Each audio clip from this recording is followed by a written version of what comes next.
देखिए मैं बड़ा क्लियरली एक बात देख पा रही हूँ कि इस चुनाव में ये जो नैरेटिव है ये बड़ा क्लियर हो गया है कि मुसलमान फैन क्लब किसे कहा जा रहा है, Aurangzeb fan club, sorry, Aurangzeb fan club किसे कहा जा रहा है? उन्हें कहा जा रहा है दानिश साहब जो जाकर औरंगजेब की मजार पर फूल चढ़ा रहे थे। अब उसमें तो आप ही के नेता थे, वो तो प्रत्यक्ष तस्वीरें सामने हैं, और इसीलिए मैं राधिका जी के पास जाऊं उससे पहले इस पर एक छोटी सी टिप्पणी आपसे लूंगी, क्योंकि ये पूरा चुनाव कहा जा रहा है शिवाजी के समर्थक वर्सेस औरंगजेब फैन क्लब है। मुझे ये बता दीजिए आप कौन से में हैं? आप दोनों में से किस में? अरे जो लोग सुनिए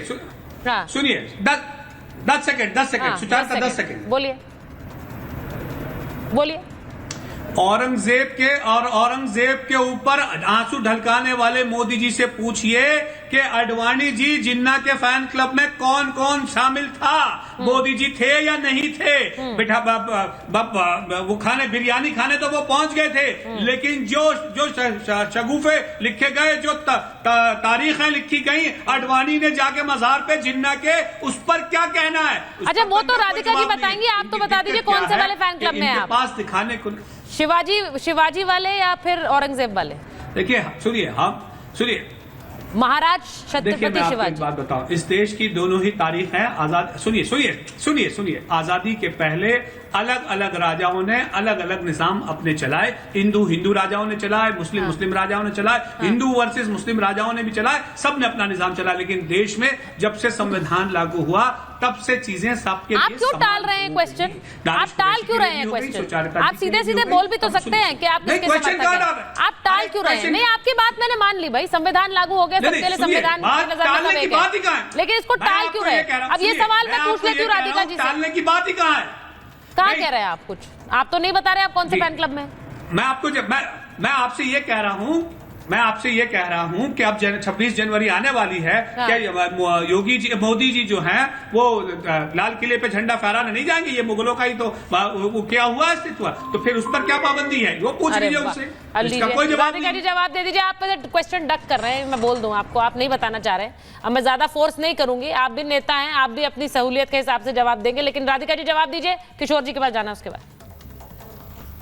जी देखिए, यहाँ पे मेरे पे हमला किया जा रहा है कि महिलाओं के लिए मैं बोल रही हूँ, तो क्या क्योंकि वहां पे उनको अभी तक हटाया नहीं गया है इसलिए एक खुली छूट मिल गई है महाविकास अघाड़ी के लोगों को, नेताओं को, चाहे वो टेलीविजन पे हो या कैंडिडेट को जाके कुछ भी बोलना या डिप्टी सीएम की बीवी को कुछ भी बोलना। ये शायद आपकी कल्चर और सभ्यता में सिखाया जाता होगा, इसलिए आप उनको इंडोर्स कर रहे हैं, ताल से ताल आप उन्हें मिला रहे हैं। लेकिन आज बहुत अफसोस हो रहा है मुझे सुचित्रा जी कि आज महाराष्ट्र की राजनीति में जो हो रहा है वो सिर्फ चुनावी लड़ाई नहीं है, बल्कि विचारों की टकराहट है। और विचार भी देखिए ना कैसे, ये नहीं है कि कौन ज्यादा काम कर रहा है देश के लिए या कौन काम कर रहा है। ये एक तरफ छत्रपति संभाजी महाराज के आदर्श है जो त्याग, साहस और देशभक्ति का प्रतीक है, और दूसरी तरफ औरंगजेब फैन क्लब है जो क्रूरता और अत्याचार का महिमा मंडल करता है। ये मुझे दुख दे रहा है कि एक ग्रुप अत्याचार और क्रूरता के महामंडल को साथ दे रहा है। क्या इसीलिए देश की जनता आपको नेता बना के वहां बिठाती है कि आप ऐसी सोच का साथ दें? और उधर साहब ठाकरे जी जो आज शर्मा रहे हैं अपने पिताजी को हिंदू हृदय समाज बोलने से,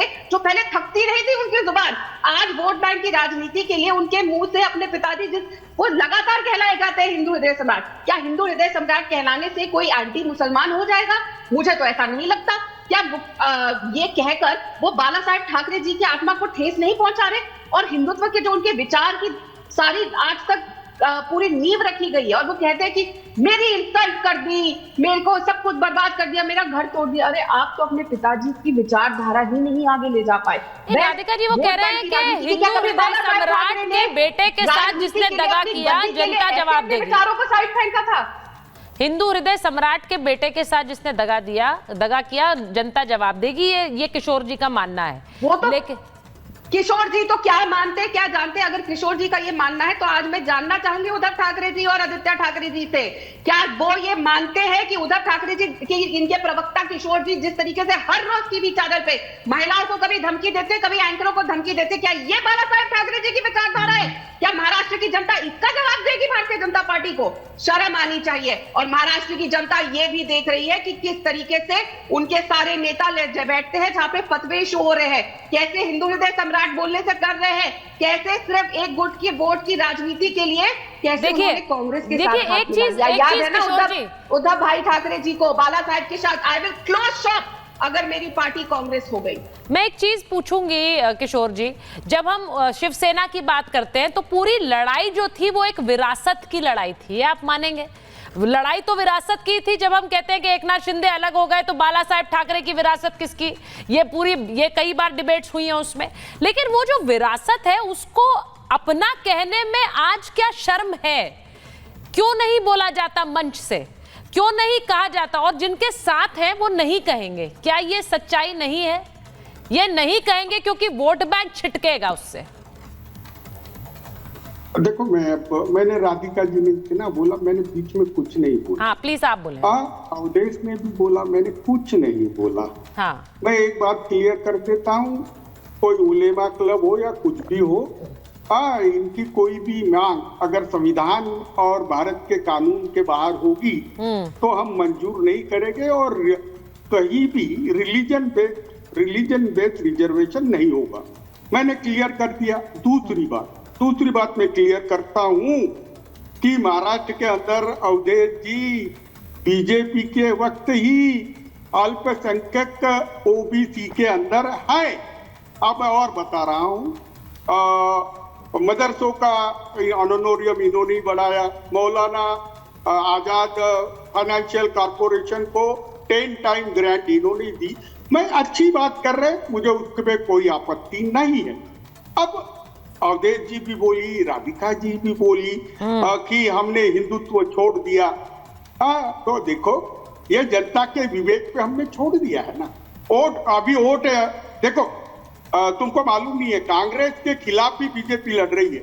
हम तो गद्दार सेना वर्सेस उद्धव सेना यही लड़ रहे हैं।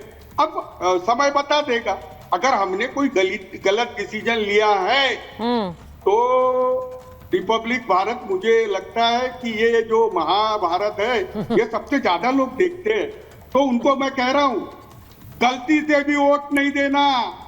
बड़ी बात है भाई किशोर जी। अंदर देखो, मैं मेरी बात पूरी जाने दो। हाँ नहीं, बोलिए पूरी बोलिए। हाँ देखो, ये 1640 में चुनाव नहीं हो रहा, ये 2024 में हो रहा। औरंगजेब एक आक्रांता थे।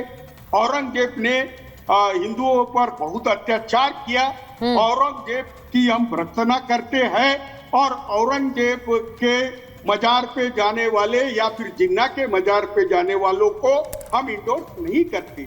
अब एक बार हम कांग्रेस में क्या चले गए, हम उनके तलवे चाट रहे हैं। हमारी क्या बोलते हो, देखिए किशोर जी, देखिए आपने 2-3 हेडलाइंस दे दी हैं। आपने पिछली बार भी हेडलाइंस दी थी किशोर जी, आपने फिर हेडलाइंस दे दी। आप ये कह रहे हैं, देखिए आप बड़ी बात कह रहे हैं, आपने कहा कि हम इसका समर्थन नहीं करते हैं। किशोर जी जो बोलते हैं वो उद्धव ठाकरे रिपीट करने दीजिए क्या? उन्होंने कहा कि हम रिजर्वेशन की बात को एंडोर्स नहीं करते हैं और धर्म के बेस आधार पर कोई रिजर्वेशन नहीं होगा इस देश में। ये किशोर तिवारी कह रहे हैं, यानी कि अगर वो एमवीए की डिमांड है। हाँ बोलिए।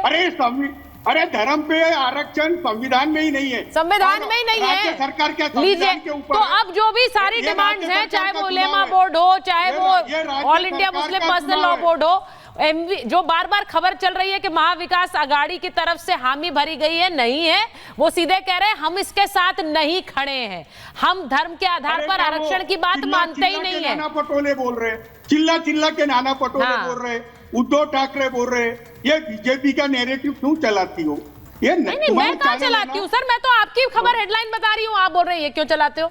मैं तो आपकी खबर हेडलाइन दे रही हूँ भाई। आपने बोल दिया, मैंने उसे ब्रेकिंग न्यूज की तरह चला दिया भाई। नहीं है समर्थन, नहीं मिलेगा आरक्षण धर्म के आधार पर। ठीक है, अब अवधेश जी